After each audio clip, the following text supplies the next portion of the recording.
Welcome back, everybody, to Constructive Uncoupling. It's the podcast dedicated to amicable divorces. I'm your host, Judy Weigel, your amicable divorce expert. Why? Because that's what I specialize in, amicable divorces. Today's episode will be part 2 of the best book I have ever read on understanding how to get through an amicable divorce and essentially turning negative emotions and experiences into positive ones. We already did part 1. Part 2 is reclaiming your power. And isn't that something that when we go through a divorce, nobody feels like they have any power or control over the process? And the big secret is we all have control and power over our part of the process, first of all. And if we know how to deal with our spouse, if we know how to understand what our spouse is going through, we can hopefully engage better and go from a litigated divorce to possibly an amicable divorce. So let me read excerpts from part 2, Reclaiming Your Power. Oh, Michelle Lawrence, sorry about that.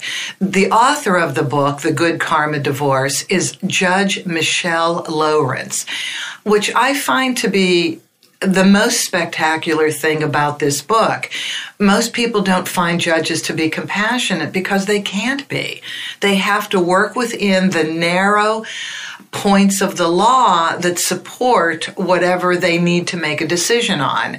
But this particular woman had a heart and a soul, and she went from being a compassionate judge who still had to work within the law, she was in Illinois, to a Buddhist because she went through her own divorce after many years of being on the bench in family law.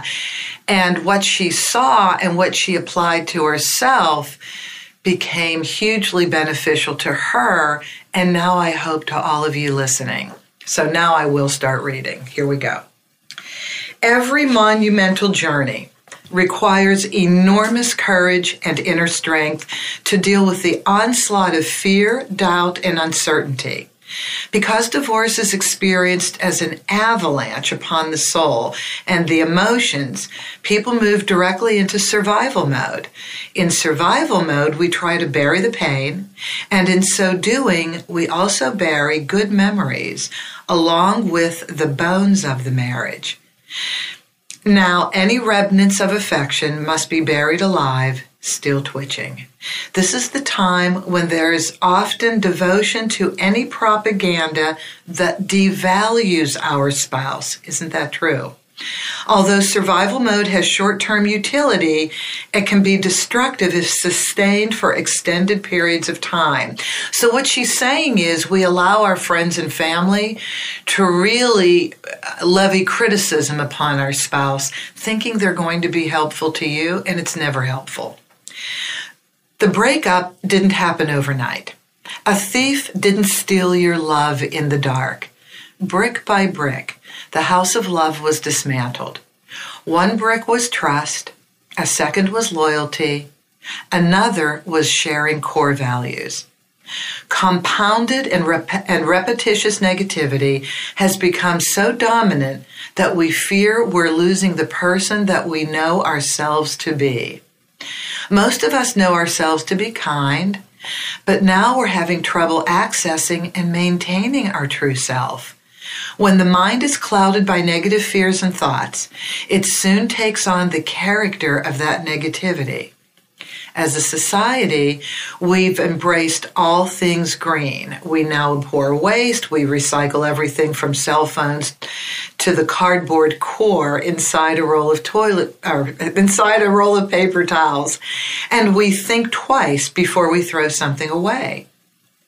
Are broken marital relationships the one area of life exempted from the concept of recycling? Now, this is interesting. She presents this idea of recycling emotions. I've never heard this before. Back to the book. Are we so obsessed with hiding evidence of this so-called failure that we have no choice but to throw out the good with the bad? Through negativity, are we ready to exclude a former spouse from any further purpose? Remember this, purpose. All negative experiences have purpose. Our divorce has purpose. Back to the book. Recycling is a philosophy that in everything there is further purpose and possibility. Is it possible that this also applies to a former spouse? As we shall see, he or she may well turn out to be our greatest teacher as a result of this divorce. In order to maximize your life experience and minimize self-destruction and harm to those around you, you need a game plan with organizing principles. Society has traditionally viewed divorce as a process that insists on antagonism and opposing forces. Consequently, there are hardly any reassuring guideposts to help you see that there is a way to success other than winning a battle. But for those of you who like to know where the side rails are when you scale the cliffs, here is how the process I am suggesting usually goes, in the order of occurrence.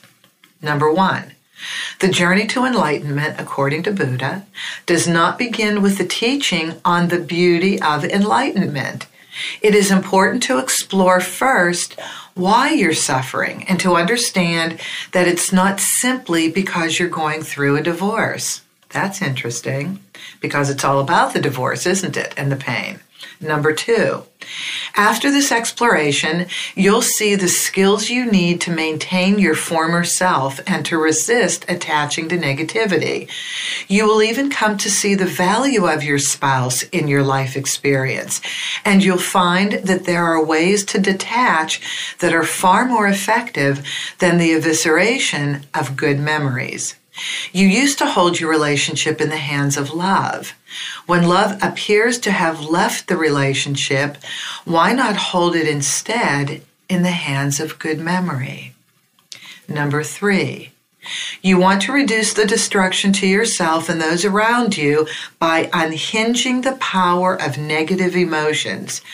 You will come to understand that each emotion offers ripe opportunities for shifting your perception about your circumstances and your spouse. Number 4, as you experience crisis in an innovative way, the crisis of divorce, of course, you will see the possibilities of building an enhanced state of being. You may never have asked yourself questions about who you want to be and whether you're in alignment with those desires. You may start to wonder if building on this perceptual shift could open limitless possibilities in your life. How far up the ladder can you climb now that you have ascended that first rung successfully? As you taste the limitless possibilities, having found new mental dexterity, you will now dare to ask yourself what new meaning your life may have. And number 5, when you've reduced the noisy clamor produced when you're trying to hold on to how you think things should be but aren't, you can hear the whisper of who you really are. It's losing control. That's what she's really talking about. Letting go of control so you can find some new positive way of moving forward. You may find the person you have always known there was inside, but have not taken the time to attend to and develop. You may begin to find an alignment between who you are, who you want to be, and your true self. Now, here's the next section, and this is really cool. Developing a new passion for compassion. We will all have within us a grain of petty, ego-driven, unskilled behavior. But we also possess a lifetime of diplomacy, charity, compassion, and loyalty. All of those things combine to make up who we are. Yes, it's true that our kind, compassionate self is wrestling with our inner demons, but our goodness has not been eclipsed simply because the other part of our emotional makeup has currently become so powerful. Buddhist philosophy tells us that the sentiment that wins in the struggle between skillful and agitated behavior is the one whose seeds are watered. Visualize yourself sitting in a chair. In that visualization, create a picture of yourself made up of only the positive things you've done in your life, the ways you've developed or helped your friends, the way you've devoted yourself to your family, how hard you've worked, and so forth. Then picture in another seat directly across from you a creature that is a composite of all the negative thoughts you currently have. And we have a ton of them when we're going through divorce. Wouldn't that imaginary creature be much smaller? Try to carry that image with you as you go through divorce and separation, realizing that this small, snarly creature cannot be the one to take precedence over a lifetime of good work. Remembering this is an act of compassion for yourself. It may also be the beginning of recognizing that your spouse may be having exactly the same struggle. And that's very hard for us to visualize, that the struggle we're going through, well, why isn't he or she going through the same thing? I really don't see them behaving or feeling the way I feel. Well, we all express ourselves differently. We just do. You may both be experiencing divorce as the darkening sky of a winter storm, but as long as you both share the same sky, your grief is connected. I'm not suggesting that you try to extinguish or suppress the emotions of sadness, hostility, and anxiety. The strategy is to not run away or minimize your devastation or pretend that the marriage was wrong in the first place. You're standing in the truth of your pain, and at the same moment, you are being reborn. This rebirth is midwifed by reframing your emotions and understanding the emotions of your spouse. Everything in the universe is energy. Our thoughts are composed of electrical impulses fired by the millions of neurons in our brain. Feelings and emotions are, at their core, energy. The universe is a field of pure potential that is continually in motion. It turns out that anger, sadness, and fear, like all of our emotions, are useful. Every feeling fully felt creates shifts one way or another. In order for there to be healing, there must be feeling. That's interesting. Again, in order for there to be healing, there must be feeling. Feelings move energy. We must move the energy so that our energy centers are clear and free-flowing. Negative thoughts are normal and not a bad thing for a time.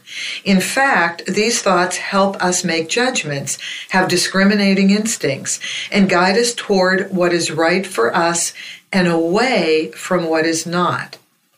The new emotions brought out during a divorce are usually unrecognizable because we don't have these kinds of emotions every day. We're experiencing emotions far more potent than everyday frustration, anxiety, and anger.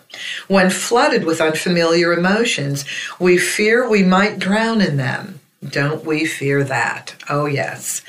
We don't see a way out sometimes. But these perceptions are engendered by the enormous fear that emotions are solid and lasting. We all love pattern and the beauty of things that last. Unfortunately, we unconsciously can believe that negative emotions last as well. Once we believe that our emotions are solid instead of fluid, we are in jeopardy of seeing the world as an unyielding and difficult place. So just know that even though we have, this is me talking, that we know we have negative emotions, we're experiencing them, we can change them. They're not in stone. We are in control of them. Allow them to happen and then move them forward. Back to the book. You will be disappointed, maybe angry, and ultimately exhausted if you believe you can behave benevolently towards your spouse and immediately get reciprocal treatment. Now this is me. This happens constantly. So when we try and change our own behavior, and I give my clients points of communication that they don't normally know or have, and they try them on their spouse, and maybe they don't work the first time, keep at it. Keep at it. The kinder you are, the more you communicate out of your pain and into a positive emotion, eventually your spouse will see the light too, because you're treating your spouse kindly, and they're not used to it in a divorce jumble of emotions. It is an emotional juggling match without a doubt. But just keep juggling. Your spouse will catch on and behave hopefully in the same way. If you're married to somebody with a personality disorder, we'll have separate podcasts on that. This is for the person who doesn't. This is for the normal divorce. But you're going to pick up some lessons if you have a spouse that has a personality disorder, because they're still human beings and they still will react to positivity eventually. You probably know how long it takes to build trust after it has been lost. We're back to the book. Compassion in this regard merely consists of factoring into your own pain that somebody else may be suffering as well. For example, here's a story. George's wife left him because he was a workaholic, in her opinion. According to her, he was too self-centered to care about her or the children. Where can you find compassion in this? Well, try this. How sad that George is not able to find joy in the non-material, loving relationships that a family offers. How difficult it will ultimately be for him to live a life so out of balance. Sadly, his financial absorption is so great that he's willing to go through a divorce rather than alter his behavior. Perhaps you might consider George's suffering as well. With this in mind, you might behave a little differently. Now, remember, this is from the wife's point of view, that George doesn't care about his family and chooses to become absorbed in work. But maybe that's not really the case. The thing that really matters in this process, Judge Lawrence says, however, is how you behave, not what rewards you get from that behavior. The rewards of reciprocity may be incidental, but who you become is the essence. A compassionate interpretation of a situation offers so much more relief than a hostile one that you can almost feel your fist relax, the fist that you have been clenched as a tourniquet for pain. Being kind and compassionate, not because you want to be liked or treated better, but because that is who you want to be, that no one has the power to take that from you. That's what matters. At first, you may be kind and compassionate only because because of what you're going to get out of it. But true compassion, as you will see, has no need for compensation. So interesting. Again, you have to act like the person you want to be, the person you will be proud of, and the person that can take pain and craft a new way. This is amazing. This is what you need to do. This is your medicine. And when you do it, you're going to feel so much better. But I want to say something about people who appear to be workaholics or are workaholics who appear not to love their families. You know, we get rewards from the person who's a workaholic. And I see this happening so much in Los Angeles in the entertainment industry. People are workaholics. The industry demands nothing less. But the family benefits from the workaholism. There's more money. The kids go to better schools. We have vacations, a better lifestyle, and we enjoy that. So let me ask you this in the mirror of self-reflection before I go back to the book. because this is a great example of a lot of divorces. Are you willing to give up the money?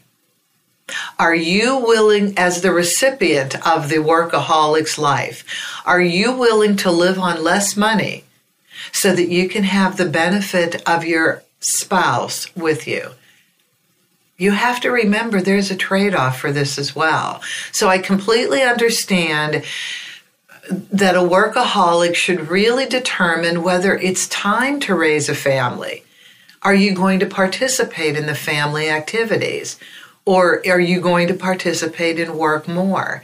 So you have to determine that as the workaholic before you start a family.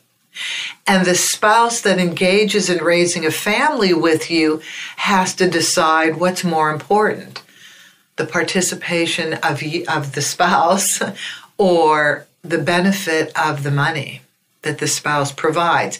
This is a really complicated situation. And again, it happens all the time in Los Angeles, and I'm sure it happens in other major cities that are very competitive. All right, back to the book. Mirroring emotions.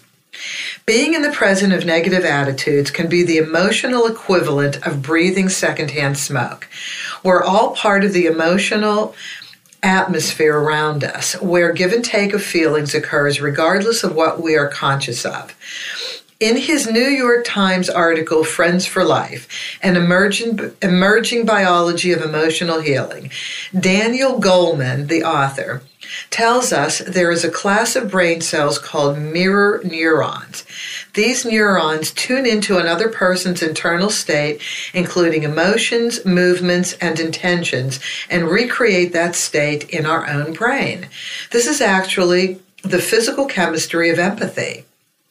Oh, empathy. Our best friend and something that not everybody can experience. Narcissists can't experience empathy. The field of science known as psychophysiology has studied couples in a relationship, including those in which there are disagreements.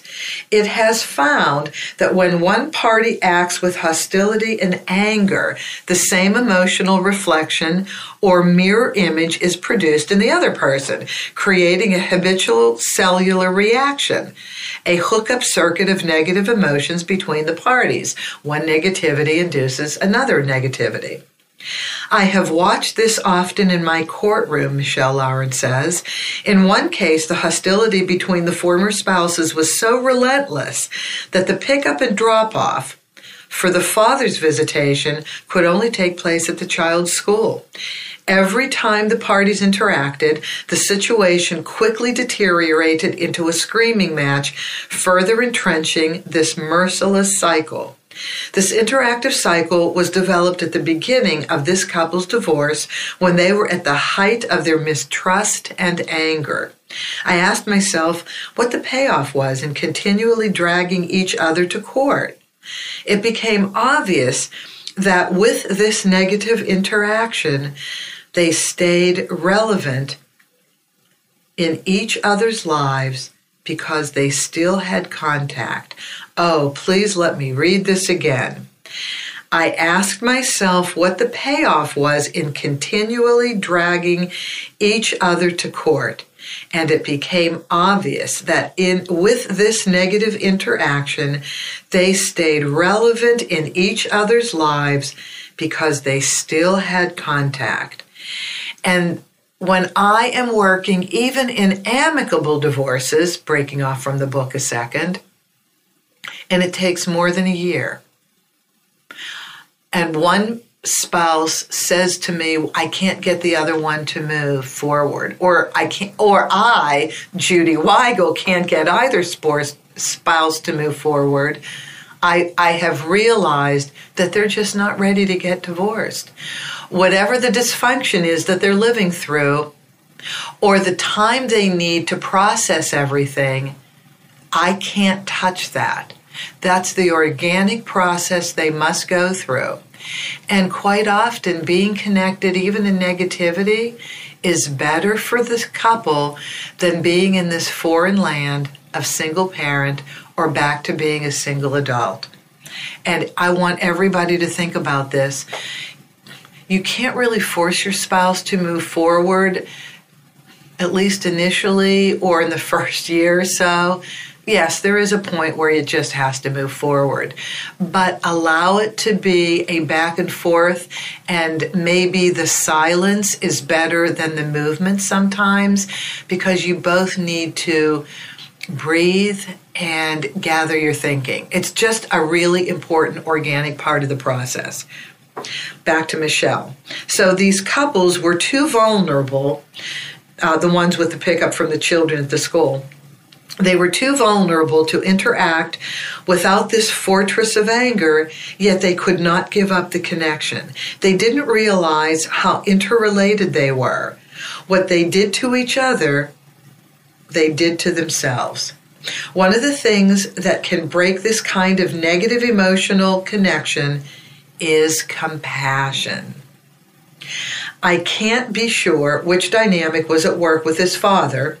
Either he found a basis for compassion and got out of the negative cycle, or he opted out of the negative cycle and found compassion.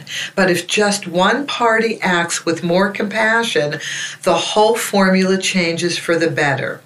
Yes, one is all it takes.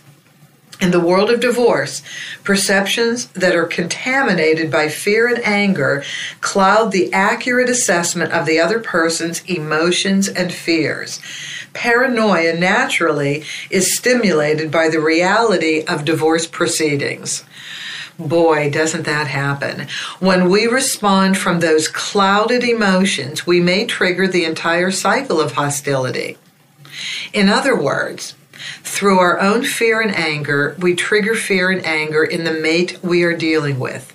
Studies on the secret of happiness reveal that if we continue in this cycle of anger, hostility, and suffering with no attempt to alter it, we suffer a small death every day. Most of us usually think of death in the larger sense, as in the death of the body, but we never think of going down the wrong emotional path as a series of small soul deaths. Every choice that takes us to a higher emotional path is a small reincarnation. Every choice we make affords us the opportunity to pick what is life-enhancing or what is life-destroying.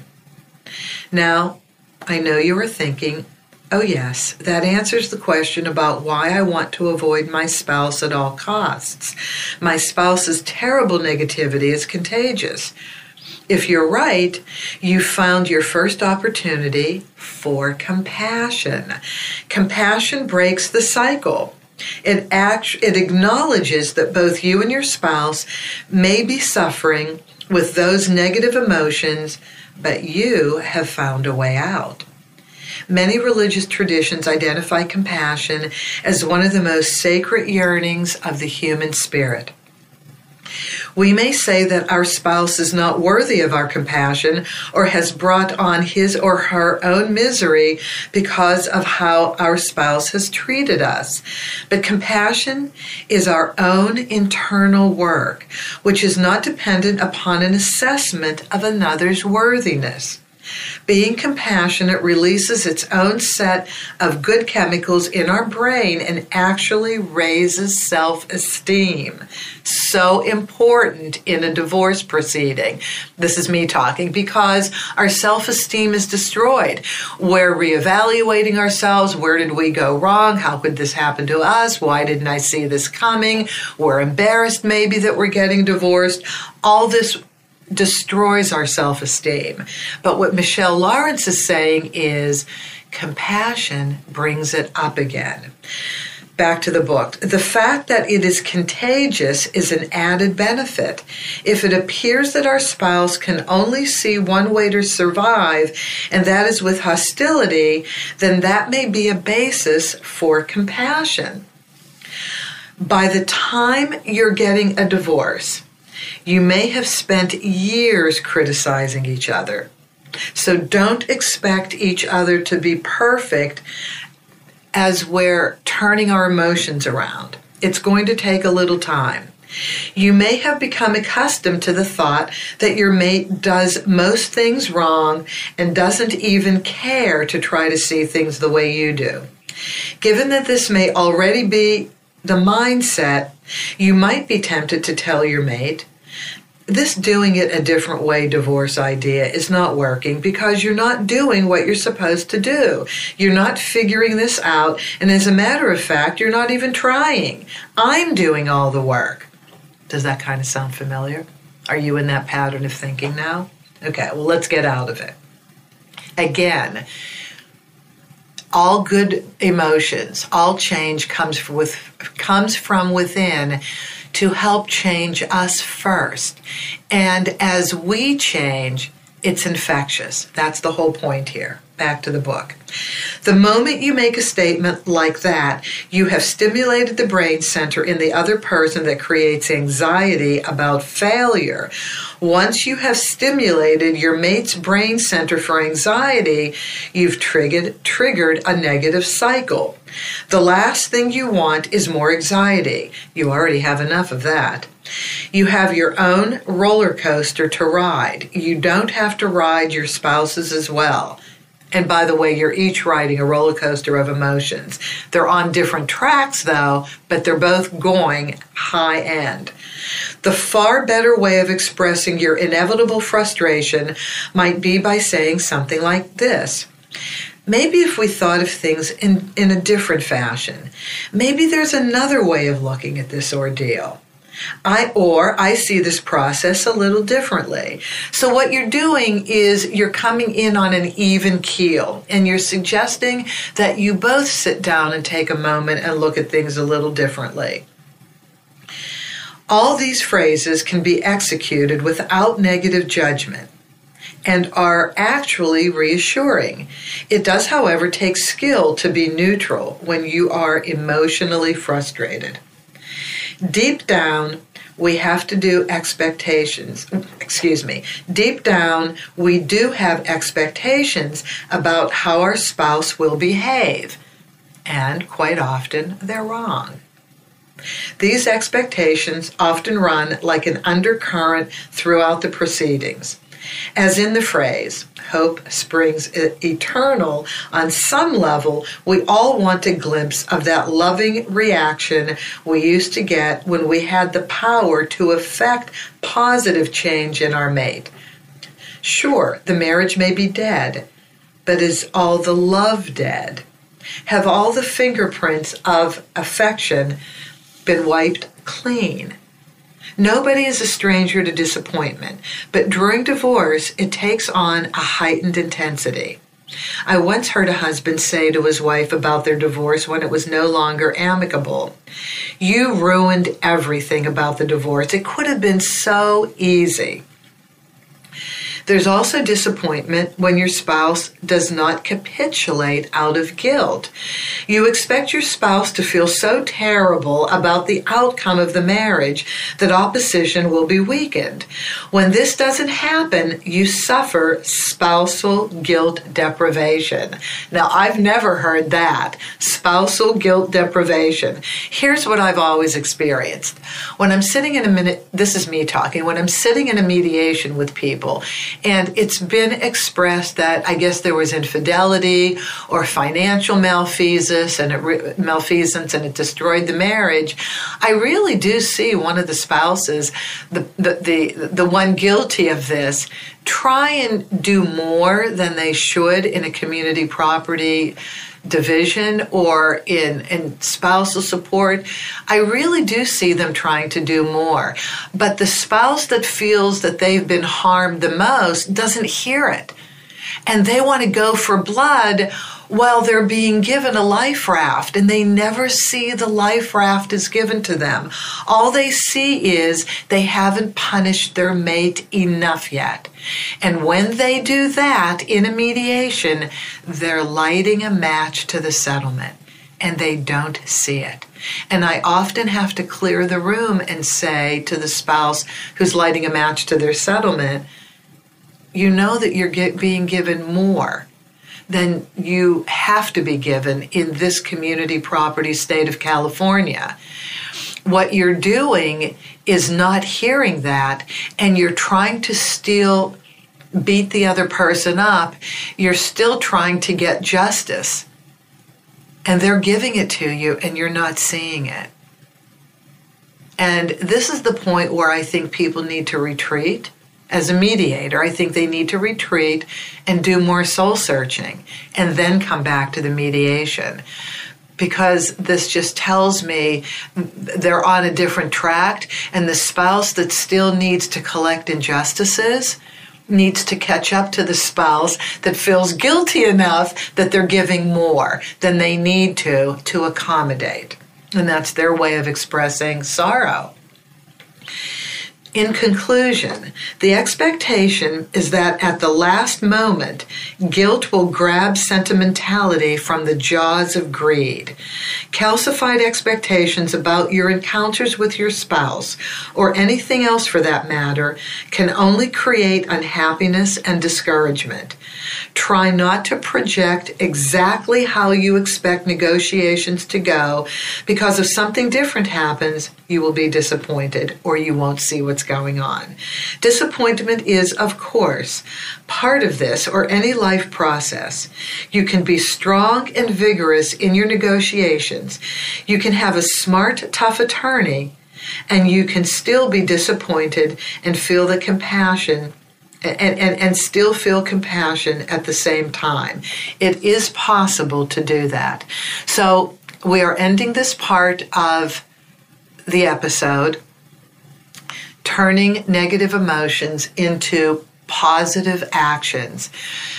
Please think about this. There's a lot going on with divorce, and if you can turn yourself around, you have a chance of turning the entire divorce around and your soon-to-be ex-spouse as well. This is Judy Weigel with Constructive Uncoupling. My company, Divorce Resource Incorporated, is in California.